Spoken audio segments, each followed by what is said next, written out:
2022ರ July 28ರಂದು ಸೂರತ್ಕಲ್ನ Faasil ಹತ್ಯೆ ಆಗತ್ತೆ. ಅವತ್ತು ಬಟ್ಟೆ ಅಂಗಡಿಯ ಮುಂಭಾಗದಲ್ಲಿ ಹತ್ಯೆ ಆಗತ್ತೆ. ಆ ವಿಡಿಯೋಗಳು ಕೂಡ ನಮ್ಮ ಗಮನಕ್ಕೆ ಬಂದಿದೆ. ನೋಡಿ, ಹಿಂದೆ 2022ರಲ್ಲಿ ಜುಲೈ 28ರಂದು ಸೂರತ್ಕಲ್ನ ಬಟ್ಟೆ ಅಂಗಡಿಯ ಮುಂಭಾಗದಲ್ಲಿ ಫಾಜಿಲ್ನ ಇದೇ ರೀತಿಯಾಗಿ ಕೊಚ್ಚಿ ಕೊಲೆ ಮಾಡಲಾಗುತ್ತೆ. ಅದಕ್ಕೆ ಕಾರಣ ಏನು ಅಂತ ತನಿಖೆ ಮಾಡಿದಂತ ಸಂದರ್ಭದಲ್ಲಿ ಈ ಪ್ರವೀಣ್ ನೆಟ್ಟಾರು ಹತ್ಯೆಗೆ ಪ್ರತಿಕಾರವಾಗಿ ಫಾಜಿಲ್ನ ಹತ್ಯೆ ಮಾಡಿರುವುದು ಅಂತ ಹೇಳಲಾಗುತ್ತೆ.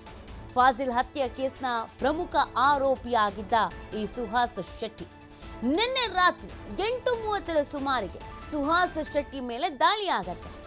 ನಡು ರಸ್ತೆಯಲ್ಲಿಗೆ ತಲವಾರಿನಿಂದ ಸುಹಾಸ್ ಶೆಟ್ಟಿ ಮೇಲೆ ಅಟ್ಯಾಕ್ ಮಾಡಲಾಗತ್ತೆ. ಇನೋವಾ ಕಾರಿನಲ್ಲಿ ಸ್ನೇಹಿತರ ಜೊತೆಗೆ ಸುಹಾಸ್ ಶೆಟ್ಟಿ ಹೋಗ್ತಾ ಇದ್ದ.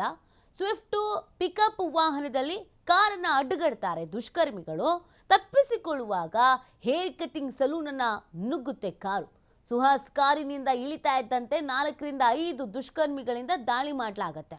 ಎಜೆ ಆಸ್ಪತ್ರೆಯಲ್ಲಿ ಚಿಕಿತ್ಸೆಯನ್ನ ನೀಡಿದ್ರೂ ಕೂಡ ಚಿಕಿತ್ಸೆ ಫಲಕಾರಿಯಾಗದೆ ಸುಹಾಸ್ ಸಾವನ್ನಪ್ಪೋದು.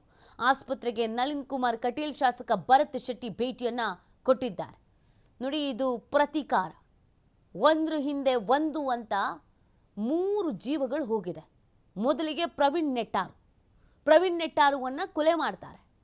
ಅದಕ್ಕೆ ಪ್ರತೀಕಾರ ಅಂತ ಫಾಜಿಲ್ನ ಕೊಲೆ ಮಾಡಲಾಗತ್ತೆ.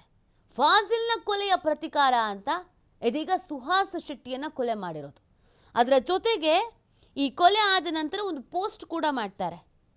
Finish waiting for next wicket ಅಂತ ಈ ಪೋಸ್ಟ್ ಮಾಡೋದು. ಅಂದರೆ ಈ ಪ್ರತೀಕಾರವನ್ನು ತೀರಿಸಿಕೊಳ್ಳುವಂಥ ನಿಟ್ಟಿನಲ್ಲಿ ಹೆಂಗೆ ಮೃಗಿಯ ರೀತಿ ವರ್ತಿಸ್ತಾ ಇದ್ದಾರೆ ಮನುಷ್ಯರು ಅಂದ್ಕೊಂಡವರು ಅನ್ನೋದನ್ನು ಇಲ್ಲಿ ಗಮನಿಸಬೇಕಾಗತ್ತೆ.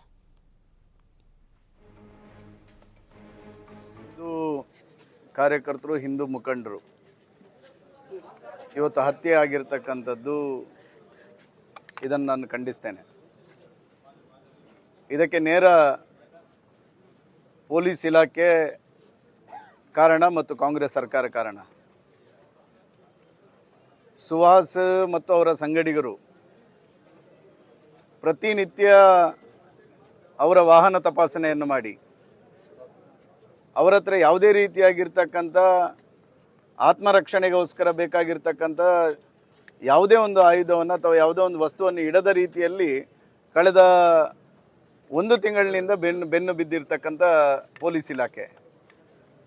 ಪ್ರಾಯಶಃ ಇದರ ಹಿಂದೆ ಯಾವ ಯೋಚನೆ ಪೊಲೀಸ್ ಇಲಾಖೆದಿದೆ ಅಂತ ನಾನು ಈ ಸಂದರ್ಭದಲ್ಲಿ ಪ್ರಶ್ನೆ ಮಾಡ್ತೇನೆ. ಇವತ್ತು 6 ಜನ ಇದ್ದಂಥ ಸಂದರ್ಭದಲ್ಲೂ ಏಕಾಏಕಿ ಒಂದು ಸಿನಿಮಾ ಮಾದರಿಯ ರೀತಿಯಲ್ಲಿ ಒಂದು ಅಟ್ಟಹಾಸವನ್ನು ಮೆರೆದಿರ್ತಕ್ಕಂಥ ಘಟನೆಯನ್ನು ಇವತ್ತು ನಾವು ಕಂಡಿದ್ದೇವೆ. ಇದನ್ನು ಖಂಡಿತವಾಗಿ ನಾವು ಖಂಡಿಸ್ತೇವೆ. ಏನು ಒಬ್ಬ ಕಾರ್ಯಕರ್ತನನ್ನು ಇವತ್ತು ವಿನಾಕಾರಣ ಹತ್ಯೆ ಮಾಡಿರ್ತಕ್ಕಂಥದ್ದನ್ನು ಖಂಡಿತ ಹಿಂದೂ ಸಮಾಜ ಇದನ್ನು ಸಹಿಸಿಕೊಂಡು ಕೂತ್ಕೊಳ್ಳೋದಿಲ್ಲ. ಇದನ್ನು ಮುಂದಿನ ದಿನಗಳಲ್ಲಿ ಹಿಂದೂ ಸಮಾಜ ಇದಕ್ಕೆ ಉತ್ತರ ಕೊಡ್ತಕ್ಕಂಥ ಕೆಲಸವನ್ನು ಮಾಡ್ತೇವೆ. ಏನು ಕಾಂಗ್ರೆಸ್ ಸರ್ಕಾರ ಇದೆ, ಏನು ಪೊಲೀಸ್ ಇಲಾಖೆ ಇದೆ, ಈ ರೀತಿ ಹಿಂದೂ ಕಾರ್ಯಕರ್ತರಿಗೆ ಬೆದರಿಕೆ ಇದೆ, ಹಿಂದೂ ಕಾರ್ಯಕರ್ತರ ಹತ್ಯೆ ಬಗ್ಗೆ ಸೂಚನೆ ಇದೆ ಎನ್ನುವಂಥದ್ದನ್ನು ತಿಳ್ಕೊಳ್ಳೋದಷ್ಟು ಕಾನೂನು ಸುವ್ಯವಸ್ಥೆ ಈ ರಾಜ್ಯದಲ್ಲಿ ಹದಗೆಟ್ಟಿದೆ ಎನ್ನುವಂಥದ್ದು ಈ ಪ್ರಕರಣದ ಮೂಲಕ ಇವತ್ತು ನಮಗೆ ಗಮನಕ್ಕೆ ಬಂದಿರತಕ್ಕಂಥದ್ದು. ಹಿಂದೂ ಕಾರ್ಯಕರ್ತರ ರಕ್ಷಣೆಗೋಸ್ಕರ ನಾವು ಖಂಡಿತವಾಗಿಯೂ ಬದ್ಧ ಇದ್ದೇವೆ. ಹಿಂದೂ ಕಾರ್ಯಕರ್ತರ ಈ ರೀತಿಯ ಒಂದು ಹತ್ಯೆಯನ್ನು ಆಗಲಿಕ್ಕೆ ನೇರವಾಗಿ ಪೊಲೀಸ್ ಇಲಾಖೆ ಜವಾಬ್ದಾರಿಯನ್ನು ಹೊತ್ತು. ಸುಹಾಸ್ ಶೆಟ್ಟಿ ಅನ್ನುವಂಥ ಹಿಂದೂ ಕಾರ್ಯಕರ್ತನ ಬರ್ಬರ ಹತ್ಯೆ ಆಗಿದೆ. ಇವತ್ತು ಇಡೀ ಕರ್ನಾಟಕದಲ್ಲಿ, ಇಡೀ ರಾಜ್ಯದಲ್ಲಿಯೇ ಹಿಂದೂಗಳಿಗೆ ಉಳಿಗಾಲ ಇಲ್ಲದಂಥ ಒಂದು ಪರಿಸ್ಥಿತಿ ನಮ್ಮ ಕಣ್ಮುಂದೆ ಬರ್ತಾ ಇದೆ. ಸರ್ಕಾರ ಮತ್ತು ಪೊಲೀಸ್ ಇಲಾಖೆ ಹತ್ರ ಇಮಿಡಿಯೇಟಾಗಿ ಯಾರು ಈ ಕೊಲೆಯನ್ನು ಮಾಡಿದ್ದಾರೆ, ಈ ಬರ್ಬರವಾಗಿ ಹತ್ಯೆಯನ್ನು ಮಾಡಿದ್ದಾರೆ ಹಾಡುವಾಗಲೇ, ಅವರನ್ನು ಇಮಿಡಿಯೇಟಾಗಿ ಬಂಧಿಸಬೇಕು, ಕಾನೂನು ಕ್ರಮ ಜರುಗಿಸಬೇಕು ಅನ್ನುವಂಥ ಕಾಂಗ್ರೆಸ್ ನೇತೃತ್ವದ ಸರ್ಕಾರ ಸಂಪೂರ್ಣವಾಗಿ ಹಿಂದೆ ಯಾವ ರೀತಿ SDP KFD ಅವರ ಕೇಸನ್ನು ಹಿಂಪಡೆಯುವ ಮೂಲಕ ಹಿಂದಿನ ಬಾಗಿಲಿನಿಂದ ಅವರಿಗೆ ಸಹಕಾರ ಕೊಡುವಂಥ ಕೆಲಸ ಕಾಂಗ್ರೆಸ್ ನೇತೃತ್ವ ಸರ್ಕಾರ ಆಗ್ತಿದೆ. ಖಂಡಿತವಾಗಿ ಷಂಡ ಕಾಂಗ್ರೆಸ್ ಸರ್ಕಾರ ಅದರ ಜೊತೆಗೆ ಇವತ್ತು ಕೈಗೆ ಬಲೆ ತೊಟ್ಟಿರುವ ನಮ್ಮ ಪೊಲೀಸ್ ಇಲಾಖೆಯನ್ನು ಪ್ರಥಮತವಾಗಿ ನಾವು ಅವರ ಬಗ್ಗೆ ವಿರುದ್ಧವಾಗಿ ಪ್ರತಿಭಟಿಸಿ ಅವರಿಗೆ ತಕ್ಕ ಉತ್ತರ ಕೊಡದಿದ್ದರೆ ಖಂಡಿತವಾಗಿ ಮಂಗಳೂರಿನ ಜನ ನೆಮ್ಮದಿಯಿಂದ ಇನ್ನು ಮುಂದಿನ ದಿನಗಳಲ್ಲಿ ತಮ್ಮ ಜೀವನವನ್ನು ನಡೆಸಲಿಕ್ಕೆ ಭಾಳ ಕಷ್ಟ ಸಾಧ್ಯ. ಏಕೆಂದರೆ ಇವತ್ತು 6 ಜನ ಇರುವಂಥ ಒಂದು ವೆಹಿಕಲಲ್ಲಿ ಇವತ್ತು ಬೆನ್ನಿಟ್ಟು ಬಂದು ಈ ರೀತಿ ಕೃತ್ಯ ಮಾಡಬೇಕಾದ್ರೆ ಇದು ಪೂರ್ವಯೋಜಿತ ಒಂದು ಕೃತ್ಯ ಅಂತ ನಾನು ಎನಿಸ್ತೇನೆ. ಖಂಡಿತವಾಗಿಯೂ ಇದೇ ರೀತಿ ಮುಂದುವರೆದ್ರೆ ಇಂದು ಸಮಾಜ ಖಂಡಿತವಾಗಿಯೂ ಅದನ್ನು ಸಹಿಸಲಿಕ್ಕೆ ಸಾಧ್ಯ ಇಲ್ಲ. ಇಡೀ ಹಿಂದೂ ಸಮಾಜ ಇದಕ್ಕೆ ಸರಿಯಾದ ಉತ್ತರವನ್ನು ಕೊಡ್ತದೆ. ಖಂಡಿತವಾಗಿ ಒಬ್ಬ ಶಾಸಕನಾಗಿ ಮಾತ್ರಲ್ಲ, ಒಬ್ಬ ಹಿಂದೂ ಕಾರ್ಯಕರ್ತನಾಗಿ ಖಂಡಿತವಾಗಿಯೂ ಅದರ ಜೊತೆಗಿದ್ದುಕೊಂಡು ಇದಕ್ಕೆ ಈ ಕೃತ್ಯಗೆ ನ್ಯಾಯ ಕೊಡುವಂಥ ಕೆಲಸ ಪ್ರಾಮಾಣಿಕವಾಗಿ ಮಾಡ್ತೇನೆ ಎಂಬ ಮಾತನ್ನು ಈ ಸಂದರ್ಭ ಹೇಳ್ತೇನೆ.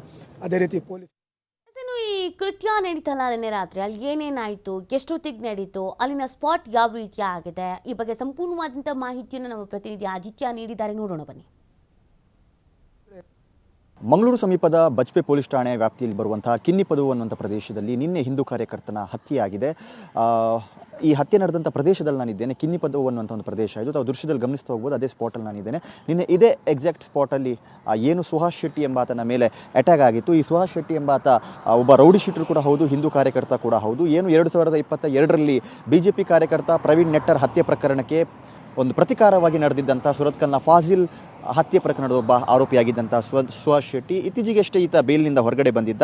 ಸೊ ನಿನ್ನೆ ಈತನ ಮೇಲೆ ಅಟ್ಯಾಕ್ ಆಗಿದೆ. ಏನು ತಾವು ದೃಶ್ಯಾವಳಿಗಳಲ್ಲಿ ಗಮನಿಸ್ತಾ ಇದ್ದೀರೋ ಇದೇ ಪ್ರದೇಶದಲ್ಲಿ ನಿನ್ನೆ ಆತನ ಇನೋವಾ ಕಾರಿಗೆ 2 ವಾಹನಗಳಲ್ಲಿ, ಅಂದರೆ ಒಂದು ಪಿಕಪ್ ಮತ್ತು ಇನ್ನೊಂದು ಸ್ವಿಫ್ಟ್ ವಾಹನಗಳಲ್ಲಿ ದುಷ್ಕರ್ಮಿಗಳು ಅಡ್ಡಗಟ್ಟಿದ್ದಾರೆ. ಆತ ಮಂಗಳೂರು ಭಾಗದಿಂದ ಈ ಬಜ್ಪೆ ಆ ಕಡೆ ಹೋಗ್ತಾ ಇದ್ದ ಅಂತ ಹೇಳಲಾಗ್ತಾ ಇದೆ. ಈ ಸಂದರ್ಭದಲ್ಲಿ ಆತನ ಮೇಲೆ ಅಟ್ಯಾಕ್ ಆಗುತ್ತೆ. ಆತನ ಜೊತೆಗೆ ಸುಮಾರು 5 ಜನ ಇದ್ದರು. ಈ ವೇಳೆ ಆತನ ಮೇಲೆ ಅಟ್ಯಾಕ್ ಆಗಿದೆ ಮತ್ತು ಈ ಅಟ್ಯಾಕ್ನ ಒಂದು ಅಂದರೆ ಅವನಿಗೆ ಏಕಾಏಕಿ ಕಾರು ಅಡ್ಡ ಹಾಕಿದಂಥ ಪರಿಣಾಮದಿಂದಾಗಿ ಆತನ ಒಂದು ಇನೋವಾ ಕಾರು ಇದೇ ಒಂದು ಸೆಲೂನಿಯನ್ನು ನೀವು ನೋಡ್ತಾ ಇದ್ದೀರಾ.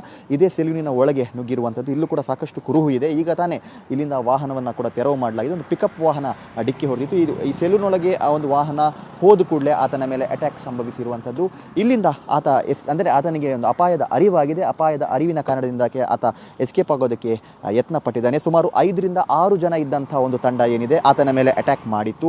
ಮಾರಕಾಸ್ತ್ರಗಳಿಂದ, ತಲ್ವಾರ್ನಿಂದ ಆತನ ಮೇಲೆ ಅಟ್ಯಾಕ್ ಮಾಡಿತ್ತು. ಸುಮಾರು 12ಕ್ಕೂ ಅಧಿಕ ಬಾರಿ ಆತನನ್ನು ಕೊಚ್ಚಿ ಕೊಲೆ ಮಾಡಿದ್ದಾರೆ. ಏನು ಬಹಳ ಒಂದು ಗಂಭೀರ ಸ್ಥಿತಿಯಲ್ಲಿದ್ದಂಥ ಆತನನ್ನು ಆಸ್ಪತ್ರೆಗೆ ಸಾಗಿಸುವಂಥ ಹೊತ್ತಲ್ಲಿ ಆತ ಪ್ರಾಣವನ್ನು ತೆತ್ತಿದ್ದಾನೆ. ಇದೇ ಪ್ರದೇಶ ಏನು ತಾವು ದೃಶ್ಯದಲ್ಲಿ ನೋಡ್ತಾ ಇದ್ದೀರೋ ಇಲ್ಲಿಗೆ ಓಡಿ ಬಂದಂಥ ಸುಹಾಸ್ ಶೆಟ್ಟಿಯ ಮೇಲೆ ಇಲ್ಲೇ ದುಷ್ಕರ್ಮಿಗಳು ಅಟ್ಯಾಕ್ ಮಾಡ್ತಾರೆ, ಕೊಚ್ಚಿ ಕೊಲೆ ಮಾಡ್ತಾರೆ. ಇದೇ ಸ್ಪಾಟಲ್ಲಿ ಎಕ್ಸಾಕ್ಟಾಗಿ ಸುಹಾಸ್ ಮರಣಾಂತಿಕ ಒಂದು ದಾಳಿಗೆ ಒಳಗಾಗ್ತಾನೆ. ಸುಮಾರು 5 ರಿಂದ 6 ಜನ ದಾಳಿ ಮಾಡಿದ್ದಾರೆ. ಇಲ್ಲಿ ವಿಲ ಒದ್ದಾಡ್ತಾ ಇದ್ದಂಥ ಆತನನ್ನು ರಕ್ತದ ಮಡುವಿನಲ್ಲಿ ಆತ ಬಿದ್ದಿದ್ದ ಇದೇ ಜಾಗದಲ್ಲಿ. ಮತ್ತು ಏನು ತಾವು ಒಂದು ಆ ಕಡೆಯಿಂದ ಬಿಲ್ಡಿಂಗ್ ನೋಡ್ತಾ ಇದ್ದೀರೋ ಆ ಬಿಲ್ಡಿಂಗ್ನಿಂದ ಇನ್ನೊಂದು ವಿಡಿಯೋ ವೈರಲ್ ಆಗಿತ್ತು. ಆತನ ಹತ್ಯೆ ಯಾವ ಥರ ಮಾಡಿದ್ದಾರೆ ಅನ್ನುವಂಥ ಒಂದು ವಿಡಿಯೋ ಶೂಟ್ ಮಾಡಲಾಗಿತ್ತು. ಅದು ಸಾಮಾಜಿಕ ಜಾಲತಾಣಗಳಲ್ಲೂ ಕೂಡ ವೈರಲ್ ಆಗಿತ್ತು. ಕೇವಲ ಮರ್ಡರ್ ಮಾಡುವಂಥದ್ದು ಅಲ್ಲ, ದುಷ್ಕರ್ಮಿಗಳು ಒಂದು ಸ್ವಿಫ್ಟ್ ವಾಹನದಲ್ಲಿ ಎಸ್ಕೇಪ್ ಆಗುವಂಥ ಒಂದು ವಿಡಿಯೋ ಕೂಡ ಸೆರೆಯಾಗಿತ್ತು. ಅದಕ್ಕೆ ಸಂಬಂಧಪಟ್ಟ ಹಾಗೆ ಆ ವಿಡಿಯೋವನ್ನು ಶೂಟ್ ಮಾಡಿರುವಂಥ ಜಾಗ ಕೂಡ ಇದೆ. ಸದ್ಯ ಪೊಲೀಸರು ತನಿಖೆಯನ್ನು ತೀವ್ರಗೊಳಿಸಿದ್ದಾರೆ.